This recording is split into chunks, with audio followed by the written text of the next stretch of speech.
भारत सरकार से भी उम्मीदें अब हिंदुस्तान में रहने वाले लोगों को है, और सिर्फ हिंदुस्तान नहीं, जैसे मैंने इससे पहले भी कहा कि दुनिया के अलग अलग देश जो बांग्लादेश में इन तस्वीरों को देख रहे हैं वो दुखी हैं, तकलीफ में, और चाहते हैं कि बांग्लादेश में हालात सामान्य हो जाएं।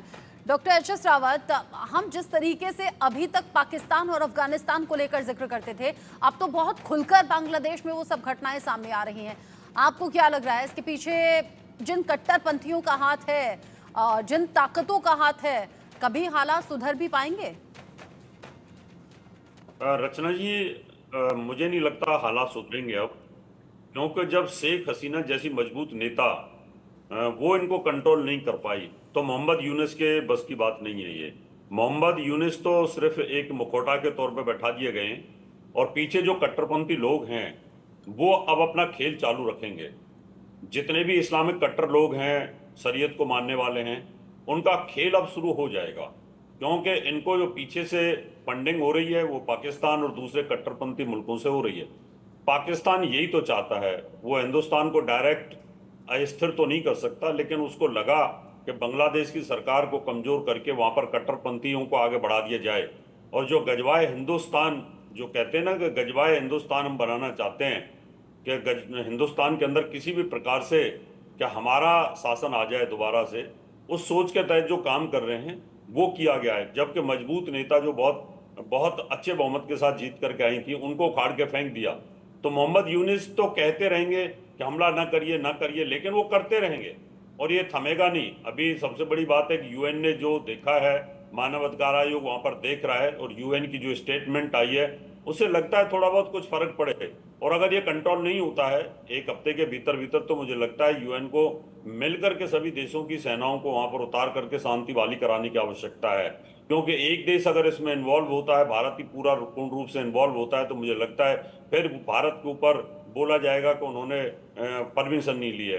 तो मुझे ऐसे लगता है कि कहीं ना कहीं अब इसको रोकने की जरूरत है, और जोर जबरदस्ती के दम पर, जैसे कि मिडिल ईस्ट के अंदर आपने देखा होगा कि वहां पर एक्शन हो जाता है, किसी भी कंट्री पे कोई प्रतिबंध लगा दिए जाते हैं, लेकिन यहाँ मोहम्मद यूनुस सरकार को तुरंत एक्शन लेने की जरूरत है। और अगर सेना या पुलिस उनकी नहीं बात मानती है, जैसा कि उन्होंने कहा है कि इस्तीफा दे देंगे, इस्तीफा देना इसका हल नहीं है। वहां पर हिंदुओं की जान को बचाना बहुत जरूरी है।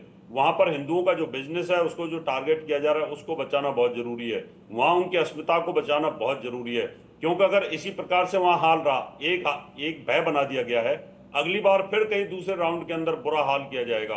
तो अभी ये अस्थिरता चलती रहेगी जब तक वहां पर कोई मजबूत सरकार नहीं बनती है। मजबूत सरकार बनेगी जब वहां के लोगों पर गोली मारने के आदेश दिए जाएंगे, ऑर्डर दिए जाएंगे, तो जाकर के कुछ रोका सकता है। इस तरह तो ये ढुलमुल जो रवैया चल रहा है मोहम्मद यूनुस सरकार का, इससे तो वहां पर हिंदू बहुत बुरी तरीके से डरा हुआ है।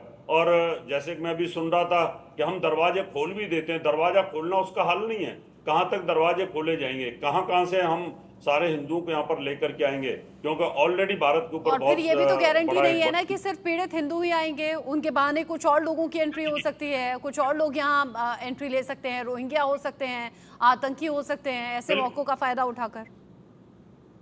जी रचना जी, वही मैं कह रहा हूँ कि उनको दरवाजे खोलना कोई हल नहीं है। हम्म। वहीं पर उनको स्टेबल करना हल है। जो जहां पर रह रहा है वहां पर मजबूत स्थिति में, उसने वहां पर पीढ़ियां लगाई हैं, उसने अपने बिजनेस को स्टेबल किया है, उसने हाँ। वहां के लोगों को रोजगार दिया है। क्या वहां हिंदुओं को रोजगार दिया है? क्या मुसलमान वहां पर हिंदुओं की फैक्ट्रियों में काम नहीं करते? क्या वहां पर बहुत सारे लोग नहीं है जिन लोगों का पेट वहां पर भरा जाता है, उन लोगों की दुकानों पे काम करते हैं, फैक्ट्री में काम करते हैं, मॉल में काम कर रहे हैं, इंडस्ट्रीज में काम कर रहे हैं। तो ये मुझे लगता है कि वहां पर उन्हीं को मजबूत करने की यूएन की, मुझे लगता है यूएन को अब एक्शन लेने की जरूरत है बहुत ज्यादा। आज देखिए, अगर 650 लोग यूएन के आंकड़े के हिसाब से अगर वहां हिंदू मारा जाता है, और अगर यही कहीं दूसरे किसी कंट्री में हो गया होता है, इतना मुसलमान मारा जाता, तो शायद हो सकता है विश्व युद्ध की स्थिति पे आज देश पूरा वर्ल्ड खड़ा होता। तो इसलिए हिंदू सॉफ्ट है, और उस सॉफ्ट होने के कारण उसको टारगेट किया जा रहा है। इसलिए रचना जी, मैं तो सरकार से भी कहूंगा कि यूएन में ज्यादा ज्यादा इस मुद्दे को उठाया जाए और एक्शन लेने की कोशिश की जाए। अब यहाँ पर एलाइड फोर्सेज को यहाँ पर उतारने की जरूरत है। हम्म। ठीक है, आप कह रहे हैं कि और जी ज्यादा प्रेशर अगर पड़ेगा तो शायद हो सकता है बांग्लादेश के हालात सुधरें। संजीव श्रीवास्तव जी, क्या इंटरनेशनली जब प्रेशर पड़ेगा बांग्लादेश पर तो वाकई क्या हालात बदल सकते हैं क्या? देखिए, अंतर्राष्ट्रीय दबाव बनाने की निसंदेह आवश्यकता है, और ये जो दबाव है आपने भारत की तरफ से देखा कि भारत के विदेश मंत्रालय की तरफ से लगातार इस बात को कहा जा रहा है कि ये बांग्लादेश की सरकार की जिम्मेदारी है कि वो कानून और व्यवस्था का राज स्थापित करे और वहाँ पर जितने भी उपद्रवी हैं, अराजक तत्व हैं, उनके खिलाफ जाहिर है कि वो कार्रवाई करने की बात भी भारत लगातार कह रहा है। भारत इसकी अपील कर रहा है, सलाह दे रहा है और इसी तरीके का जो दबाव है वो अब यूनाइटेड नेशंस की तरफ से भी आया है और अंतर्राष्ट्रीय समुदाय के जो अन्य जो जिम्मेदार लोकतांत्रिक राष्ट्र हैं, जो भी इंटरनेशनल कम्युनिटी में एक रूल्स बेस्ड ऑर्डर की बात करते हैं, उन सभी की भी जिम्मेदारी बनती है कि बांग्लादेश की सरकार के ऊपर दबाव बनाए। और जाहिर है कि ये जो बांग्लादेश की अंतरिम सरकार है, उसके पीछे की जो सेना खड़ी है, उसके सेना की जो शक्ति है, उसकी ये भी जिम्मेदारी है कि वो इस तरीके के कट्टरपंथियों पर एक्शंस ले और वो इस तरह के अराजक तत्वों को उनके कुकृत्यों को करने से रोके।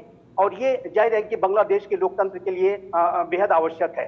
लेकिन जहां तक भारत का प्रश्न है, भारत के प्रधानमंत्री श्री नरेंद्र मोदी ने अपने वक्तव्य में भी इस बात को, लाल किले की प्राचीर से इस बात को कहा था कि हिंदू कम्युनिटी पर जो हमले हैं जो हो रहे हैं पड़ोसी राष्ट्र में, वो चिंता का विषय है। और उसी तरीके से हमारे जो सरकार के जो मंत्री और अधिकारी लगातार इस बयान को दे रहे हैं कि बांग्लादेश में हिंदुओं के ऊपर जो हमले हैं वो स्वीकार नहीं है। तो ये भारत लगातार स्थितियों पर नजर रखे हुए है। लेकिन जहां तक वहां पर सेना इत्यादि भेजने की बात है, तो मेरा ऐसा मानना है कि बांग्लादेश की सरकार स्वयं से ऐसे एक्शंस उसको लेकर के दिखाने की आवश्यकता है कि कहीं ऐसा ना हो कि बांग्लादेश, जो कि यूनाइटेड नेशंस में बड़ी संख्या में जो अपने पीस कीपिंग फोर्सेस भेजता है, कहीं पीस कीपिंग फोर्सेस की आवश्यकता बांग्लादेश में ही न पड़ जाए। इस तरीके की स्थितियों से बांग्लादेश को बचना चाहिए। एक अंतिम बात मैं अवश्य कहूंगा कि बांग्लादेश की जो स्थिति है उसमें यदि इंटरनेशनल इंटरवेंशन को इन्वाइट करेंगे, आप अपनी स्थितियों को स्वयं से नहीं सुधारेंगे, तो फिर बांग्लादेश का जो आने वाला जो भविष्य है वो काफी अंधकारमय हो सकता है। हमने देखा कि इराक में, सीरिया में, लीबिया में, कोरिया में, जहां कहीं भी बड़े इंटरनेशनल इंटरवेंशंस होते हैं, वहां पर उस राष्ट्र की जो स्थिति होती है, उसका जो भविष्य होता है, वो बहुत ही ज्यादा प्रश्न चिन्ह उनके पास लग जाता है और वो भविष्य अंधकारमय होने की तरफ बढ़ जाता है। इसी वजह से बांग्लादेश को स्वयं से उनकी जिम्मेदारी बनती है कि वो अपने अंदर कानून और व्यवस्था का राज स्थापित करें, रूल्स बेस्ड ऑर्डर स्थापित करें, अराजक तत्वों पर, हत्यारों पर कड़ी से कड़ी कार्रवाई करके दिखाएं, हिंदू कम्युनिटी को प्रोटेक्ट करें, माइनॉरिटीज को प्रोटेक्ट करें। और ये अगर बांग्लादेश स्वयं से करता है तो ये सबसे अच्छा होगा। कहीं ऐसा ना हो जैसा कि मैंने कहा कि कोई इंटरनेशनल इंटरवेंशन की जरूरत पड़ जाए, और अगर ऐसा होता है तो ये बांग्लादेश के भविष्य को और अधिक जो है रसातल में ले जाएगा। इसको लेकर कुछ दिन पहले पाकिस्तान कह रहा था, शहबाज शरीफ कह रहे थे कि प्रोग्रेसिव देश है, जीडीपी ग्रोथ लगातार बढ़ रही है, और पाकिस्तान एक तरीके से खार खा रहा था बांग्लादेश से, ये कहिए कि जलन दिखा रहा था कि वो बांग्लादेश देखिए कैसे आगे बढ़ रहा है और हम यहाँ अभी भी कर्ज के बोझ तले दबे हुए हैं। लेकिन डॉक्टर एस रावत, आपको लगता नहीं कि जितने भी मुस्लिम कंट्रीज हैं, मुस्लिम आबादी वाले देश हैं, वहाँ इसी तरीके से अल्पसंख्यकों को निशाने पर रखा जाता है और ये हालात कभी सुधरते नहीं? बस हम डेटा बता देते हैं कि फला साल में इतनी आबादी थी, अब घटकर इतनी हो गई है। रचना जी, जैसा आपने अगर पढ़ा है, जिस प्रकार की आपकी तालीम हुई है बचपन से, अगर आपकी कुरान की तालीम हुई है, हदीसों की तालीम हुई है, तो उसमें तो ये लिखा हुआ है कि आप अपने पड़ोस में सिर्फ अपने धर्म के आदमी से ही प्यार कर सकते हैं। आप दूसरे धर्म के लोगों से, काफिरों से आप प्यार नहीं कर सकते। जब आपके दिमाग में ये सब चीज़ें बचपन से बैठाई गई हैं, तो वो चीज़ें बड़े होकर के भी निकल करके आती हैं। तो यही सिचुएशन तो आज भी बनी हुई है कि वो तो चाहते ही नहीं। धीरे धीरे अब ये स्थिति भयंकर बांग्लादेश में बनाने की प्लानिंग है ये पाकिस्तान की, और उनको फंडिंग हो रही है।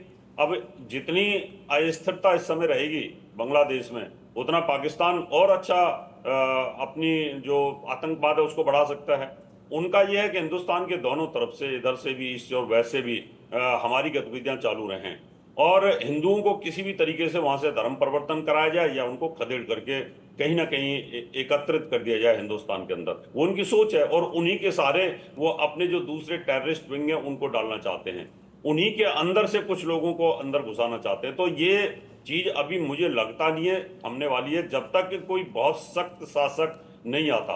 शेख हसीना जी को पूरी मदद की हिंदुस्तान से, तो उन्होंने बहुत अच्छे से उसकी ग्रोथ भी की, उसको ऊपर भी लेके आए, आर्थिक स्थिति को इंप्रूव किया, इंडस्ट्रियलाइजेशन भी वहां पर किया, बहुत कुछ सुधार किए। लेकिन ये पच नहीं रहा था पाकिस्तान को, इसलिए उन लोगों ने इसमें इंटरफेयर करके इस तरह के इसीलिए भी हालात रह पैदा रहकर किए। खबरें सामने आ रही हैं कि बांग्लादेश में आज जो हालात हुए हैं उसके पीछे पाकिस्तान का हाथ है, आईएसआई का हाथ है, जमात इस्लामी का हाथ है और चीन का भी रह रहकर इन्वॉल्वमेंट होने की बात सामने आ रही है, जिसके चलते आज बांग्लादेश में हालात भयावह हैं, कंट्रोल में अभी तक है नहीं। और इसीलिए यूएन को कहना पड़ा है बांग्लादेश सरकार को कि देख लीजिए, कड़ी कार्रवाई जरूरी है, निष्पक्ष जांच इस तरह के केसेस की जरूरी।